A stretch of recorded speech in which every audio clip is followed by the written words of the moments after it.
Hello everyone, welcome to the Alterhuman Corner.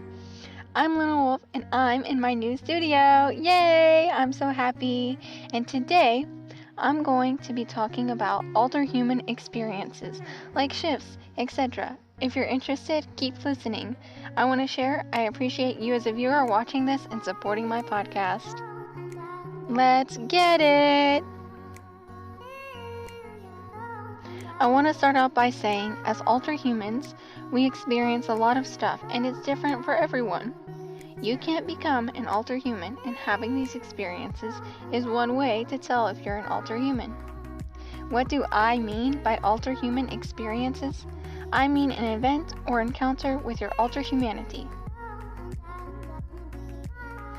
Alterhumanity, or mainly therianthropy, has been described as a fluid concept, meaning it's always changing. You're having new experiences or alterhuman experiences, and for some, they're on a sliding scale with their alterhumanity. What are the two ways people identify as alterhumans? Well, there are two levels one can identify as an alterhuman. The first level is psychological, basically more mental or psychologically, and it has been shown that there are more neurodivergent people who are alterhumans. When I mean neurodivergent, I mean people who have ADD, anxiety, ADHD, autism. The list can go on, but there you go. The second is spiritually, meaning you have past lives or reincarnation. People who have dream shifts believe that they have had a past life as an animal or a creature. In the alterhuman community, there are so many terms and identities, so let me break it down for you simply. Therians identify with species, other kin identify with creatures, fiction kin identify with fictional characters, plant kin identify with plants, and object kin identify with objects. There are so many more terms, that's just off the top of my head. As alterhumans, we experience some crazy things. A shift is an experience an alterhuman has where they go to a more animal or creature state rather than human. Some alterhumans don't shift, and that's okay.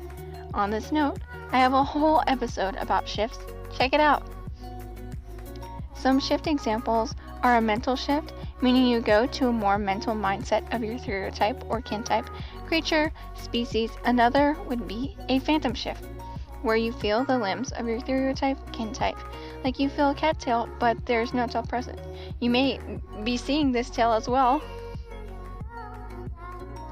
A shift trigger is something that caused a shift to happen. Some shift triggers could be the environment, music, or anything really.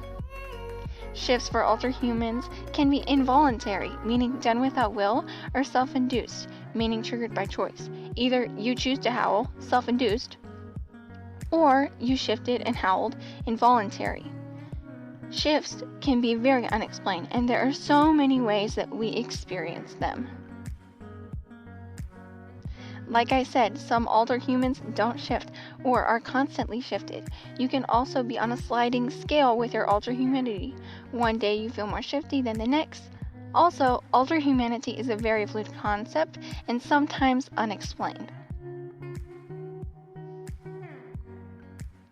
You, as an alterhuman, might have looked in the mirror and thought you were in the wrong body.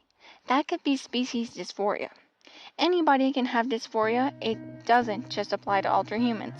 But species dysphoria is basically feeling that you're in the wrong body. It can be really sad and hard at times. Did you know, in the LGBTQ community, they use the term gender dysphoria? How to deal with species dysphoria. I was saying it can be hard and it can bring you down, and it's not a fun experience for anyone.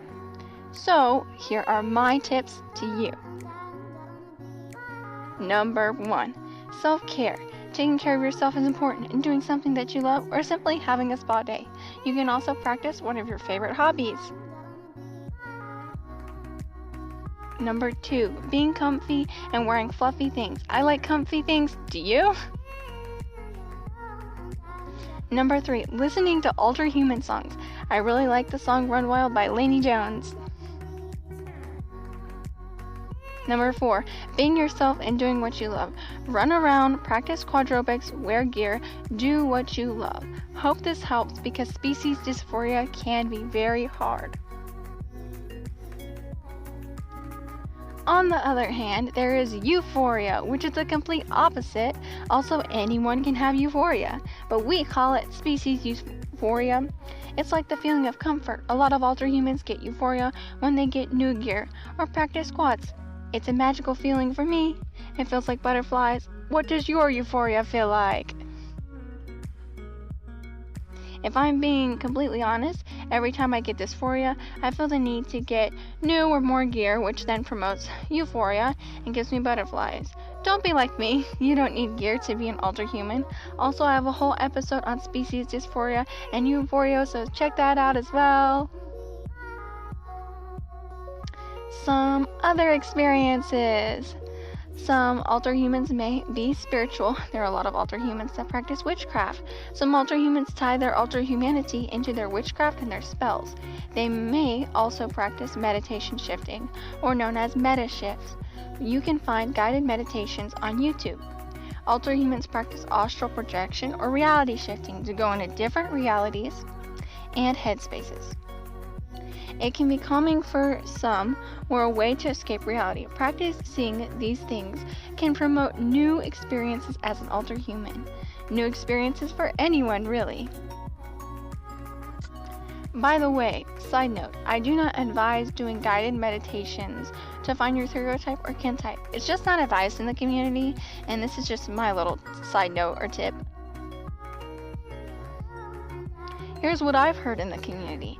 I have heard Alterhumans describe their experiences.